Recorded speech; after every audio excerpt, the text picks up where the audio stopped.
وَلَقَدِ اسْتُهْزِئَ بِرُسُلٍ مِّن قَبْلِكَ،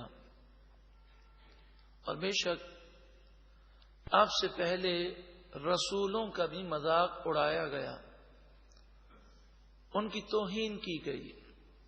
فَأَمْلَيْتُ لِلَّذِينَ كَفَرُوا، پس میں نے کافروں کو مہلت دی، کسی کو 50 سال، کسی کو 100 سال، کسی کو 200 سال، کسی کو 500 سال، کسی کو 950 سال، اور بعض کافروں کو 2,000 سال تک مہلت دی گئی، چونکہ بڑی لمبی لمبی عمریں پہلے ہوئی ہیں۔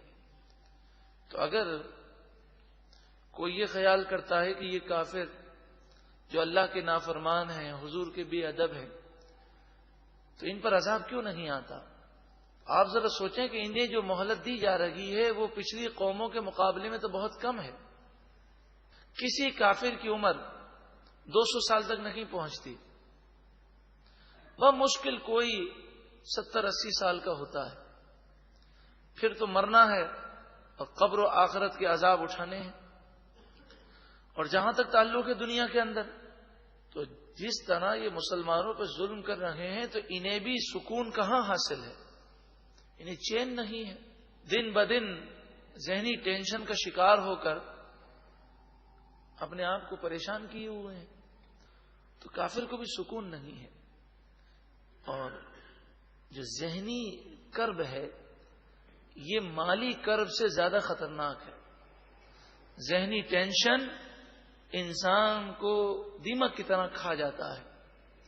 فَأَمْلَيْتُ لِلَّذِينَ كَفَرُوا، بس میں نے کافروں کو مہلت دی۔ اگر 50 سال، 100 سال، 200 سال اگر انہیں مہلت مل جائے تو یہ اللہ تعالی کی طرف سے ڈھیل ہے۔ ثُمَّ أَخَذْتُهُمْ، پھر میں نے ان کافروں کو پکڑ لیا۔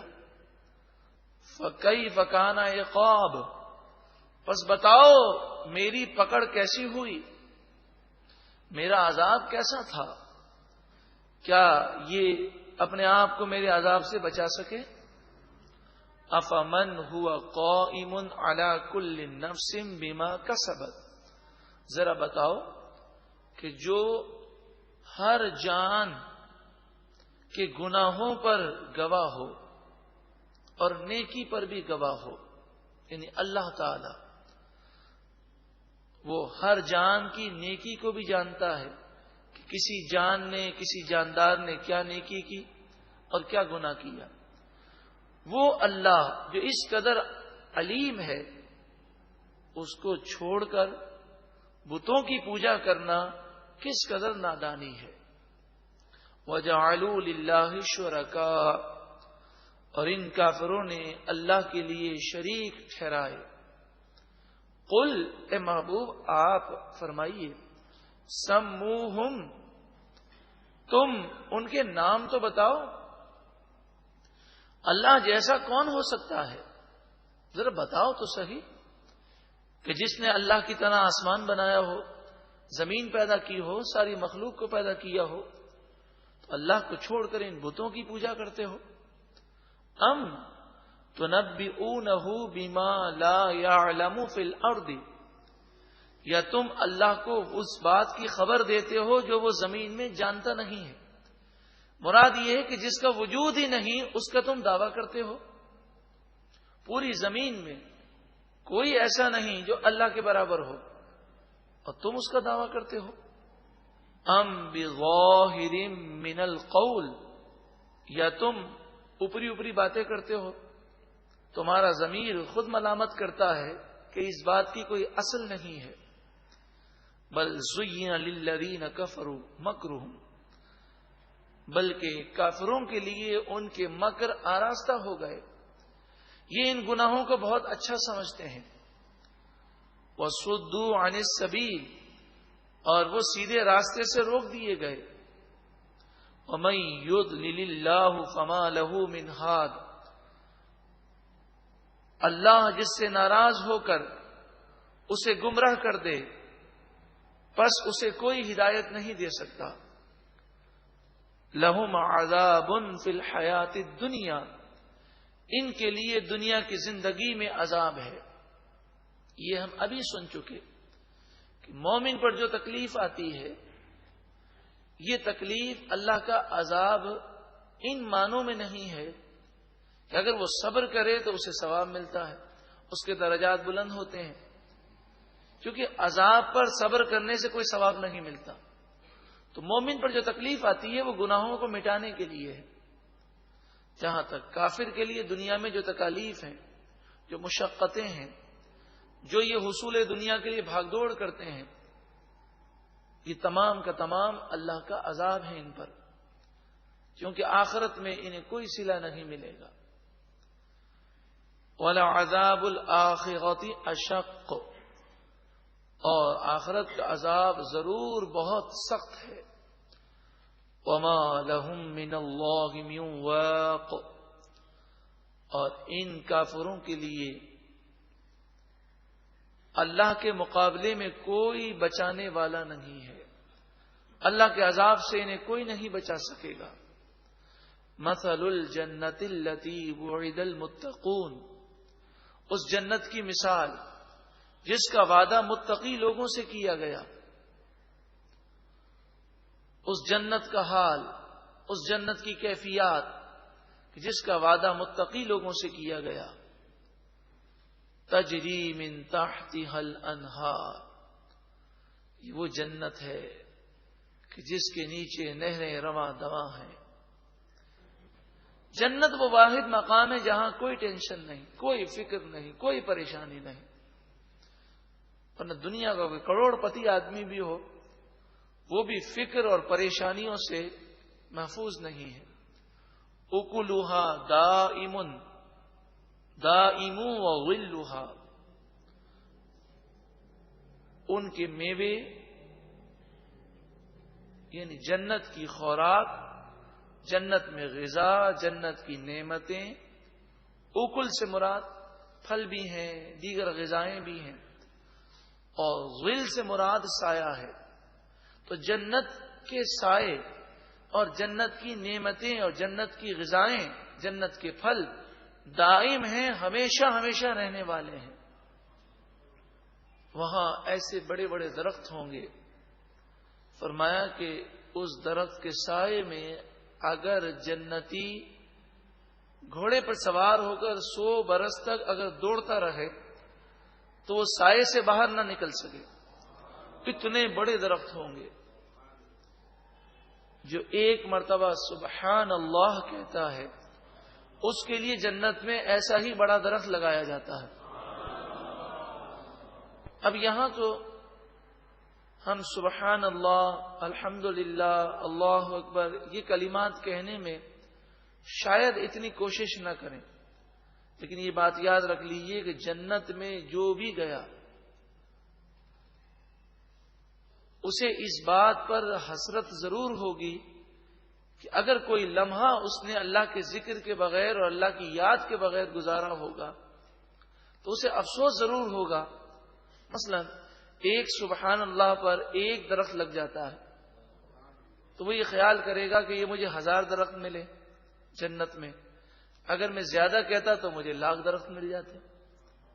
تو وہاں جنت میں پہنچنے کے باوجود بھی وقت کو ضائع کرنے کا افسوس ضرور ہوگا۔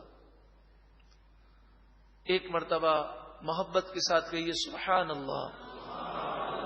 اللہ تبارک و تعالی اس سبحان اللہ کی برکتوں سے ایسا مالا مال فرمائے کہ جنت بھی عطا فرمائے اور جنتی درخت بھی عطا فرمائے۔ تلک عقبی الذین اتقوا، یہ ان لوگوں کا انجام ہے جنہوں نے تقوی اختیار کیا، گناہوں سے اپنے آپ کو محفوظ رکھا۔ وعقبی الکافرین النار، اور کافروں کا انجام جہنم کی آگ ہے۔ والذین آتیناہم الکتاب یفرحون بما انزل الیک،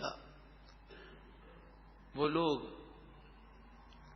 جنہیں ہم نے کتاب یعنی قرآن مجید فرقان حمید عطا کیا، یفرحون، وہ خوشیاں مناتے ہیں، بما انزل الیک، اس قرآن پاک پر جو ہے محبوب آپ کی طرف نازل کیا گیا۔ یقیناً یہ اللہ تعالی کی بہت بڑی نعمت ہے کہ ہمیں وہ پیارا کلام عطا فرمایا جو ہمارے دل کے زنگ کو دور کر دیتا ہے، دل کو منور کر دیتا ہے، جو ہمیں گمراہی سے بچانے والا اور جنت میں لے جانے والا ہے۔ وَمِنَ الْأَحْزَابِ مَن يُنْكِرُ بَعْضَهُ، اور بعض گروہ ایسے ہیں کہ جو اس کتاب کا ایک حصہ نہیں مانتے، یعنی اس قرآن کا انکار کرتے ہیں۔ ایک آیت کا انکار یہ بھی کفر ہے، اور پورے قرآن کا انکار یہ بھی کفر ہے۔ قل اے محبوب آپ فرمائیے، انما امرت ان اعبد اللہ ولا اشرک بہ، مجھے تو یہی حکم ہے کہ اللہ کی بندگی کروں اور اس کا شریک نہ ٹھہراؤں۔ الیہ ادعو، میں تمہیں اللہ کی طرف بلاتا ہوں، وَإِلَيْهِ مآب، اور اللہ ہی کی طرف میں رجوع کرتا ہوں۔ وَكَذَلِكَ، اور اسی طرح أَنزَلْنَاهُ حُكْمًا عَرَبِيًّا، ہم نے عربی حکم کو نازل کیا۔ عربی حکم سے مراد قرآن پاک ہے۔ قرآن پاک کا ایک نام حکم بھی ہے۔ حکم ان معنوں میں کہ اس قرآن پاک میں اللہ کی طرف سے احکام دیے گئے ہیں، حکم دیے گئے ہیں۔ دوسری بات یہ کہ اس قرآن پر ایمان لانے کا اللہ نے حکم دیا، اس مناسبت سے اسے حکم کہتے ہیں۔ وَلَئِنِ اتَّبَعْتَ أَهْوَاءَهُمْ بَعْدَ مَا جَاءَكَ مِنَ الْعِلْمِ، اے لوگوں، اگر تمہارے پاس علم آ گیا اس کے بعد تم نے کافروں کی خواہشات کی پیروی کی اور ان کی باتیں سن کر ان کے مطابق تم نے عمل کیا، یعنی قرآن کو چھوڑ کر یہود و نصارہ یا دیگر کافروں کی باتیں سن کر ان کے مطابق تم نے عمل کیا، ان کی باتیں مانی۔ ما لک من اللہ من ولی ولا واق، تو تمہیں اللہ کے عذاب سے بچانے والا نہ کوئی دوست ہوگا اور نہ کوئی نجات دینے والا مددگار ہوگا۔ شریعت کو چھوڑ کر اگر یہود و نصارہ کفار کے رسم و رواج، ان کی تہذیب یا ان کی باتوں پر عمل کریں تو وہ تباہی ہے۔ 11واں رکوع مکمل ہوا۔ اللہ تعالی ہمیں قرآن مجید فرقان حمید جو حکم عربی ہے اس کو سمجھنے اور اس پر عمل کرنے کی اللہ تعالی ہم سب کو توفیق عطا فرمائے۔